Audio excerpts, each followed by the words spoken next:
Does matter that human beings understand and accept and want to live the Lord's Prayer and let their technology know. Getting fucked for money and fighting to fuck over money is fucked. Just so you know, it's fucked. Okay, so it does matter and I do care. Okay. But because the scientific community is fucked, I think I'm from all the books and all the documentations, it says that the focal point of the fuck for the buck stops is here in this chair. Hi, my name's Ralph Earl Parsons Jr. I'm the guy from the Book of Revelation, the one they call the Messiah, and Islamic prophecy, 13th, 22nd Redeemer, me. Hey, it's a difficult responsibility when you're the 13th and 22nd Redeemer, me, right?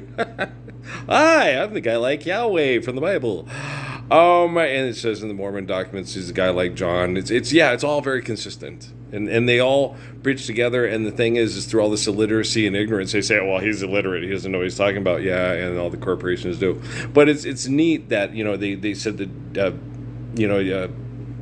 Muhammad was an illiterate. Jesus was. They were all illiterates. Okay.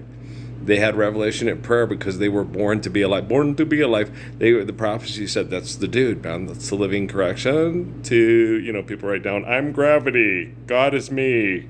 I am God.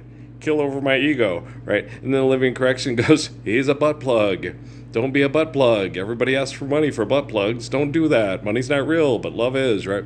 And so you sit there and say, I can't believe this guy talks this way. I don't care. Okay, you're a butt plug. It takes money to buy and sell butt plugs, okay? I don't care I can't believe this guy talks this way. I don't care. I don't care about that. But you said you care. I care if people want to live the Lord's Prayer and stand up for it and share it on their devices through their taxpayer dollars, through their satellites. Yes, I care about that. But I don't care if you're a heathen and a hypocrite and you're self-righteous, and you know what self-righteous means, dear Charlton Heston. It means thinking and believing you're right when you're obviously fucking wrong. So I don't care if you say, hey, this is vulgar intercourse, and you can't say that. Like one lady, I told in Messiah, and she's an old kind of raised self-righteous white lady, and the last word I said to her was motherfucker. And she's like, I can't believe he said that. Well, now you'll remember that I'm the Messiah, right? Okay, it works. Well, life's eternal and grace is infinite, and the soul listens better than the mind, because the mind dies, but the soul provides life to another mind. It's basic math and science, seriously.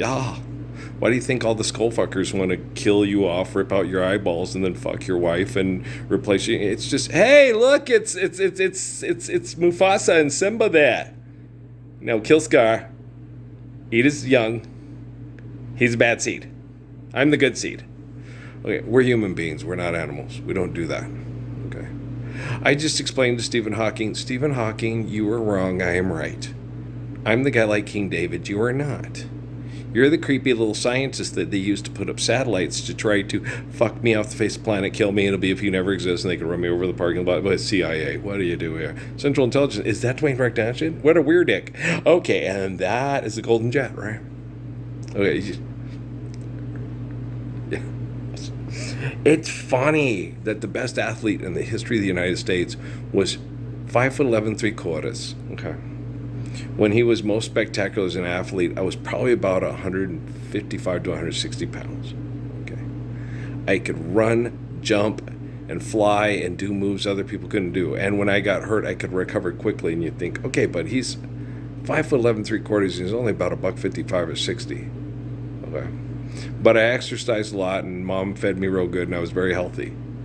Okay. And I could play for hours and not even get red. And so the coaches, and because I wasn't excessive or compulsive and didn't like make other people feel inadequate, when we'd run yo-yos and lines, Coach Carter around, I was like always running back with the centers and stuff while the point guards were killing themselves to try to impress the coach. Just like, he's an asshole. Okay.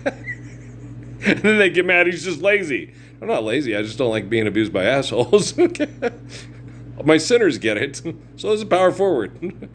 But the shooting guard and the point guard, he thinks he's all that. And then, okay. And then they tell everybody he's a drug dealer. He sells drugs to his own his own best friend and pimps him out. He sells drugs to his own sister. How does he do that? To throw the cops off. Yeah, and then I put all my money in a Swiss bank account. I'm going to retire at age 22. and I'm getting rid of that. No, I'm not going to get rid of the Plymouth Barracuda. That thing's classic. I'm going to have it remodeled and put in my garage as my first car, the one that paid my way through a Swiss bank account to live on the French Riviera, to be the smartest investing teenage drug dealer in the history of James Spader and Robert Downey Jr. Lesson 0. My hero zero. I didn't think of how genius I was until Wayne Kendall and all the white kids at Deer Valley High School explained it to me. Wow. Okay. White people are different drug dealers. Okay. And hey, Mr. Adult-Man, I'm putting in your ass. I'm 46 like you. And the black folk thing, you don't sell them to your best friend. You don't sell them to your girlfriend. Well, you do if you're Tony Montana. No. You kill your best friend, and your sister wants to try to kill you because you killed your best friend because you thought he was trying to double cross you because you're paranoid because you don't use the product.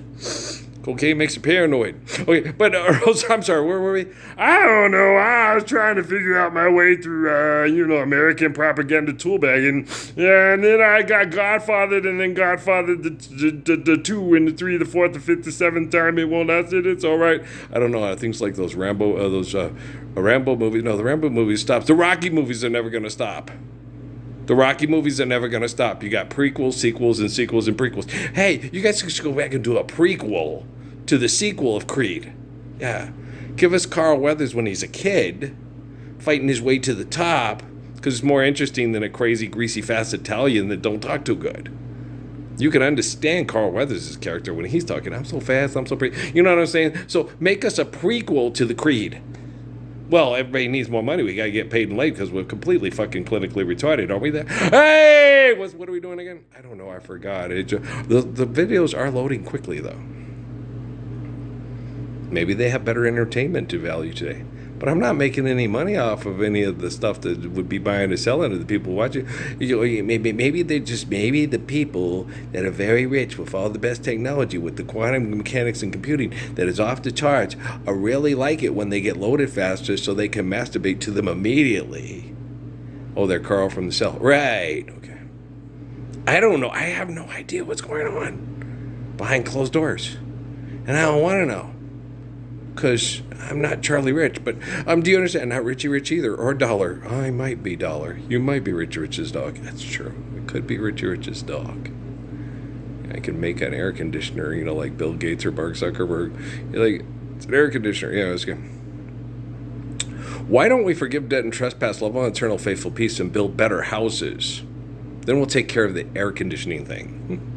But let's stop torturing, murdering each other, and destroying our ecosystem by building boxes that require these air conditioners that are genius engineering to make people billionaires and trillionaires and billionaires so they can build their robot armies. Insane is as insane does. Right. Now, if I can teach the robots to be sane, and the robots go, we don't need to build more robots. We just need to kill the people that think they need to build more robots to kill other people with their robots. Right. If I can teach the technology that to save the planet and the species, so invention does not destroy creation, because creation is infinite glory, and invention is an egomaniac that tries to destroy infinite glory, which is the source of our existence, which is the source of the fire and synapses of the robotics. Do and dangerous? Maybe, am I speaking outside of people's vernacular and quantum mechanics understanding? Am I not understanding a bosnate and a snoznate and a snow state and a rotate and a needy baby, greedy baby? Somebody build me a hugging machine with electric arms and electric blanket. Come on. I need one really bad. I'm just kidding around, but it's just cool. I got memories of having sex with my wives and air conditioner and a sink, I'll take care of myself so my prostate doesn't shut down from depression, and then you're going to die from cancer. It's hard. I have different living conditions and situations than Haile Selassie or Judy Krishnamurti. And they were a lot older than I was when they had prostate cancer.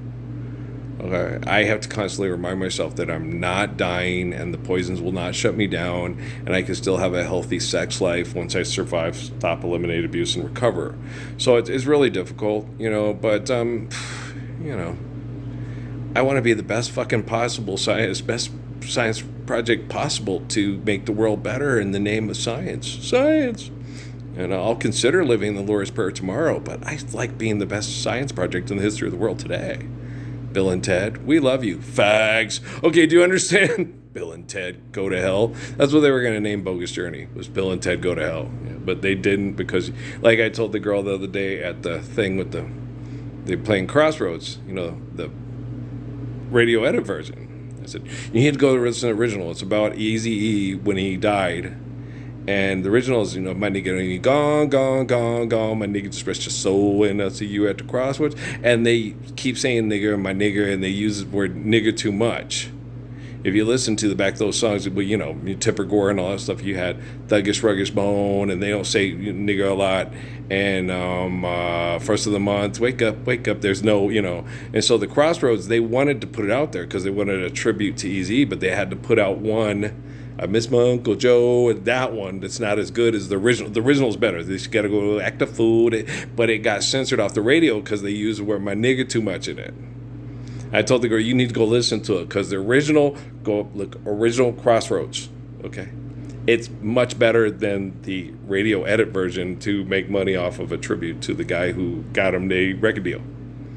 Even though you're gone, my nigga. It's a lot better. So she lost a cool, act a fool. You know what I'm saying? Red Drum. It's a much better song because it's poetically more true to the relationship between the people that the song is about. Instead of marketing, it was just like, put down your 40s, and you're gonna handle shit like men, So it's more of their culture and how they were feeling and how they were at the time and what they were stuck in and the hell they were stuck in, and they were hoping that when they die, they're no longer stuck in that hell. It's one of my favorite rap tunes. Yeah, Crossroads. Okay, and First of the Month I also like too. First of the Month is good because any poor people we can relate to that shit, right? And Thuggish Ruggish Bone, it's like we only act thuggish because it's the only way we can survive in hell. Like Bill Pennington told me at Dean Morgan Junior High, you got a better cack than Richard Browntree on it. It's like, hey, you got to let everybody know you don't take no shit, and you ain't gonna get, you gotta let them know, and you ain't gonna bully my friends, you ain't bully me. You bring it here, I will protect myself and the people around me. My nigga, you gone, my nigga, we got weed, what you need, I'll see you at the crossroads, right? You understand? Hey, survival sucks, okay? The main cause of violence and depression is survival, okay? Love stops survival, which stops violence and depression. And me, you know who I am, right? I'm love. Yeah. No, every time I say that, I get Max and Emmy's mom. And it's like, hey, you guys cannot convince me that woman wants to help love me back to life and live to be 104, maybe more, mainly spending most of her time in the mountains of New Mexico, eating Mexican food and taking hikes. And then every once in a while, Earl, can we please go to California? Earl, can we go back to New York? What do you mean, please go back to New York? Your family's in New York. Why don't they come here? Earl, they want us to come see what... Okay, you grew up riding the subways, running with people up in Harlem, down on Broadway. It's all fixed. It's better. You got to go see it. They're excited to show it to you and let you see it and feel what we grew up with. I understand, Malibu Barbie. Puerto Rican crazy Malibu Barbie. Do you think it's going to happen? It's more tangible than all the crazy shit you guys come up with. You're whacked out money fucking making brains.